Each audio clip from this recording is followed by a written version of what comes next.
கோழி முட்டை நம்ம வீட்டுல எல்லாம் கோழி வளர்த்தோம். ஆத்தா கோழி வளர்த்தா, ஆடு வளர்த்தா, நாட்டு கோழி இருந்துச்சு, நாட்டு சேவல் இருந்துச்சு. சேவலோட இணை சேர்த்து கோழி முட்டையிடும்.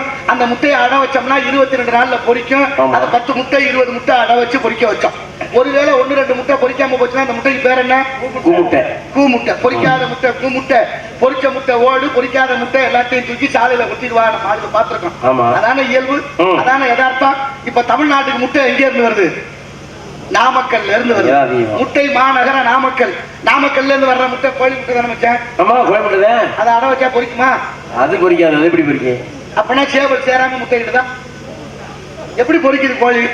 நாமக்கல்ல இருந்து வர்ற முட்டை பொரிக்காதுன்னா கோழி இட்ட முட்டை தானே இது? சந்தேகப்படாம பதில் சொல்லுங்க. எண்ணி துணிக கருமம் துணிந்தபின் எண்ணுவோம் என்பது இழுக்கு. நாமக்கல்ல இருக்கக்கூடிய கோழி முட்டை கோழி இட்டுச்சுன்னா சேவலோட சேராம செயற்கையா முட்டை இடுது, அதானே? அப்ப அந்த முட்டையை அடை வச்சா பொரிக்காது. பொரிக்காத முட்டைக்கு பேரு கூ முட்டையை சாப்பிடுற நீங்க எல்லாம் யாரு? பதில் சொல்ல மாட்டீங்க. கூ முட்டைனா அந்த முட்டையவே ஆப்பாயில ஆம்புலேட்டு கலக்கி கண்ட கருவாங்க சொல்லி சாப்பிடுறீங்களே. பொரிக்காத முட்டை கூ முட்டைனா கூ முட்டையை சாப்பிடுற நீங்க எல்லாம் யாரு? கூ முட்டைன்னு சொல்லுங்க.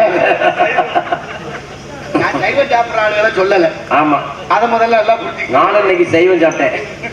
இன்னைக்கு மட்டும் சைவமா இருக்க கூடாது. நம்ம எதுக்குன்னா நீங்க சிரிக்கிறதுக்காகவோ நீங்க கைதட்டுங்கிறதுக்காக சொல்லல.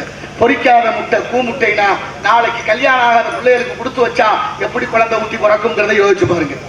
எவ்வளவு பெரிய அபத்தமான வாழ்விலை வாழ்ந்து கொண்டிருக்கிறோம். அத்தனை நஞ்சா போச்சு. இயற்கையை விட்டு வெளியில வந்து விட்டோம்.